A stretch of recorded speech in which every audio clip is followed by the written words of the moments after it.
Tuloy-tuloy ang hatid na kantawanan at passing laban sa OG Kapatid Videoke Show. Singgaling sa ikalawang Pasyingko Mall Showdown sa Taguig. Magkakaalaman na rin kung sino nga ba ang makakasama sa Team Galing na pasok sa semifinals. Narito ang report ni Faith Del Mundo.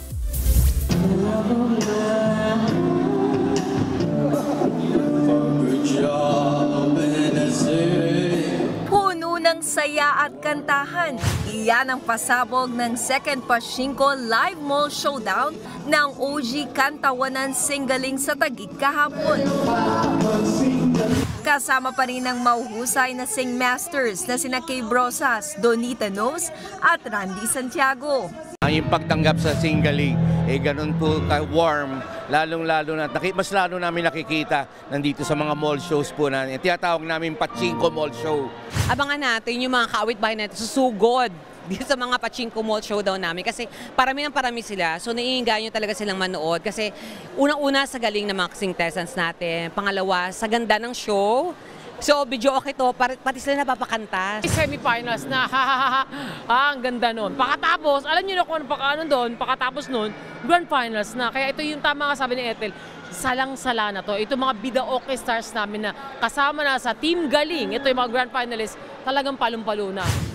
At ang juke boses sa sagsilbing hurado na sina Jessa Saragosa, Ethel Buba at nagbabalik na si Alan Kay. Nahihiya nga ako, tagal kong hindi nakalabas sa Singgaling kasi medyo naging toxic din talaga yung schedule, naging hectic, dumami ang ganap. So, eto, napagbigyan at hopefully medyo umayos yung schedule at gusto ko talagang bumalik kasi nag-enjoy ako sa Singgaling. So talagang ngayon medyo busy lang kayo? Medyo busy lang, pero nangako naman ako sa kanila na babawi ako at dadamihan ko labas. Mas enjoy talaga ang live, iba yung energy ng host, iba yung energy ng contestants, iba energy ng crowd. At dahil nalalapit na ang grand finals, pahirap na rin ng pahirap ang pag-judge ng mga contestants. Pasala ng pasala, pahirap para sa amin talaga, nahihirapan kami. Actually. Pero ang ganda pakinggan, ang ganda panoorin na ang daming magagaling. Di lang sa magaling iba't ibang karakter talaga sila. So nakakatuwa sila panoorin.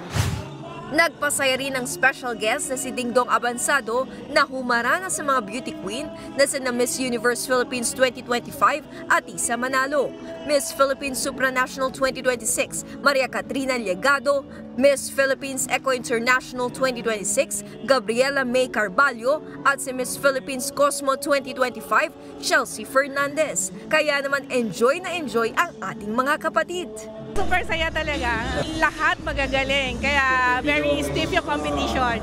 Intense po kasi ang gagaling po nila. Magagaling po silang lahat. Mapapanood ang Singgaling tuwing 6:30 p.m. Sabado at tuwing Linggo ng 6:45 p.m. dito sa TV5 at simulcast sa Sari-Sari Channel at may same-day catch-up din ng 9 p.m. sa Bukod Channel. Abangan mamaya kung sino ang makakasama sa Team Galing na pasok sa semifinals. At syempre ang inaabangan ng lahat kung sino nga ba ang tatanghaling champion sa Grand Finals. But wait, there's more! Right after the Grand Finals, itong Pasyingko Mall, dito magaganap dito ang regular season. Of course, we are just so excited na ipakita sa kanila dahil ang lahat ng mga artista po natin, mga celebrities ay ready na para ipakita ang kanilang galing. Malapit na! Nagbabalita mula sa Frontline, Faith Del Mundo, News 5.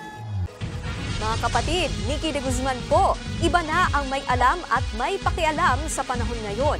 Para sa tuloy-tuloy na balitaan sa Frontline kahit weekend, mag-follow at mag-subscribe sa social media pages ng News 5.